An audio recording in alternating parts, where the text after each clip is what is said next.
జై మెగాస్టార్, జై మెగాస్టార్. అన్న మీ అందరికీ ఒక విషయం చెప్పాలన్నా. ఫస్ట్ నేను మీ అందరితో కొన్ని షేర్ చేసుకోవాలనుకుంటున్నాను. నేను లాస్ట్ బర్త్డేకి సేమ్ మీలాగే అక్కడ కూర్చున్నానన్న. లాస్ట్ బర్త్డేకి నేను కూడా జైలు కొట్టాను అక్కడి నుంచి. చిరంజీవి గారు అభిమానుల్ని ఎంత ఎంకరేజ్ చేస్తారో నిలువెత్తు సాక్ష్యం నేనన్నా. ఇంకా చాలామంది ఉన్నారు, బట్ మీరందరూ చూసారు హుక్ స్టెప్. మనశంకర్ వరప్రసాద్ సినిమాలో హుక్ స్టెప్ ఎంత ఊపిందో మీ అందరికీ తెలుసు. చిరంజీవి గారు నాకు అవకాశం ఇచ్చారు, పిలిచి ఇంటికి పిలిచి. ఆయన తలుచుకుంటే బాలీవుడ్ నుంచి లేకపోతే ఎక్కడెక్కడి నుంచో కొరియోగ్రాఫర్స్ని పిలవడం పెద్ద మ్యాటర్ కాదు. బాస్ ఒక చిన్న స్టెప్ అలా ఊపితే చాలు, ఆయన గ్రేస్కి ఏ స్టెప్ వేసినా కూడా అది అందంగా ఉంటుంది. బికాస్ బాస్ మెగాస్టార్ చిరంజీవి గారు అంటేనే గ్రేస్. గ్రేస్ అంటే డాన్స్ అంటే చిరంజీవి గారు. మనకి చాలా ఫార్మ్స్ ఆఫ్ డాన్స్ ఉన్నాయన్న.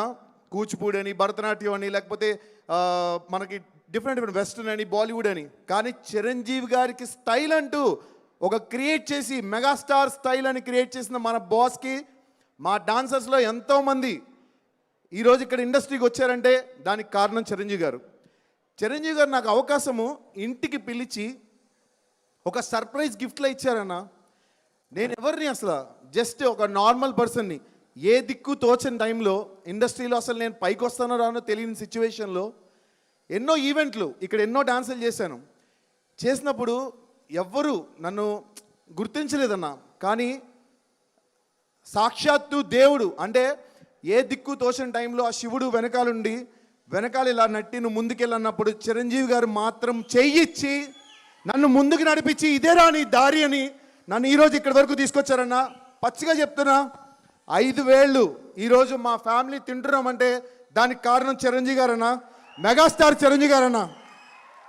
ఈరోజు మీ అందరిలో నేను ఒకడిని, మెగా అమ్మల్లో నేను కూడా. చిరంజీవి గారి సినిమా ఫస్ట్ డే సినిమా సత్యం థియేటర్లో ప్రతి సినిమాలో కూడా ఒక షర్ట్ ఎక్స్ట్రా నేను బ్యాగ్లో పెట్టుకుని, ఎందుకంటే షర్ట్ చిరిగిపోతుంది. షర్ట్ చిరిగిపోయి టికెట్లు తీసుకోవాలంటే టికెట్ తీసుకుని లోపలికి వెళ్ళి ఇందిరా స్టెప్పులకి, మన హిట్లర్ స్టెప్పులకి ప్రతి ఒక్క స్టెప్ కూడా నేను డాన్స్ చేసేవాడిని. అంత అభిమానం నాకు చిరంజీవి గారు అంటే. చెప్పే కదన్నా, ఈరోజు నేను ఇంత ఆనందంగా సినిమా ఇండస్ట్రీలో ఒక 20 ప్రాజెక్టులు వచ్చాయంటే దానికి కారణం చిర్రు చెయ్యేస్తే చినిగి చాట అయిపోద్ది. అది చిరంజీవి గారు అంటే. చిరంజీవి సార్ మాలాంటి కళాకారుల్ని ఎంతోమందిని అసలు లెక్క పెట్టలేనంత మందిని, కొన్ని లక్షల మందిని మీరు ఎంకరేజ్ చేసి ఇలా ఒక పొజిషన్లో నిలబెట్టారు సార్. మీకు ఎప్పటికీ మేమందరం రుణపడిపోయి ఉంటాం సార్. చిరంజీవి గారు ఏ సోషల్ మీడియా లేనప్పుడు, ఎటువంటి ఇది లేనప్పుడు బ్లడ్ బ్యాంక్ రక్తదానం చేశారు, కంటి దానం చేశారు. ఈరోజు సోషల్ మీడియా వచ్చి చాలామంది మనకి ఎక్స్ప్లోర్ అయ్యి చాలామంది ఇది చేస్తున్నాం అది చేస్తామని చెప్తారు. కానీ ఎటువంటి సోషల్ మీడియా లేని టైంలోనే చిరంజీవి గారు రక్తదానం చేశారు. మా నాన్నగారు చనిపోయే పరిస్థితిలో ఉన్నప్పుడు కరోనా టైంలో నాకు స్వామినాయుడు గారికి నిజంగా చాలా థ్యాంక్స్ చెప్పాలి సార్. నాకు చిరంజీవి గారు బ్లడ్ బ్యాంక్ నుంచి ప్లాస్మా ఇప్పించారు. నేను ఆ రోజు మా అమ్మగారికి కరోనా టైంలోని మా అమ్మగారికి కానీ మా ఇంట్లో వాళ్ళందరికీ కూడా బ్లడ్ బ్యాంక్ వచ్చే మేము కోవిడ్ ఇంజెక్షన్స్ కానీ ఇవన్నీ కూడా తీసుకున్నాం. ఆ టైంలో మనకి చిరంజీవి గారు ఎంత సాయం చేశారో తెలుసు. ప్రతి ఒక్కరికి సాయం చేస్తారు చిరంజీవి గారు. ప్రతి ఒక్క ఇంట్లోని ప్రతి ఒక్క చిన్న ఈవెంట్లో కూడా ప్రతి దగ్గర కూడా చిరంజీవి గారు ఉంటారు.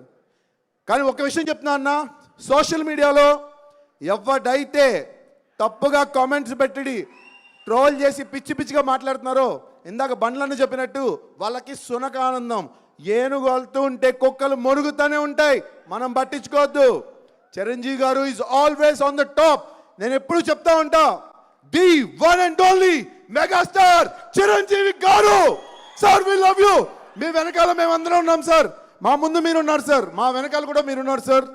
Thank you so much. ఈ అవకాశం ఇచ్చినందుకు స్వామినాయుడు గారికి, అలాగే శివాచారి అన్నకి, అలాగే మా మనోహర్కి చాలా థ్యాంక్స్ అన్న. లవ్ యూ అన్న.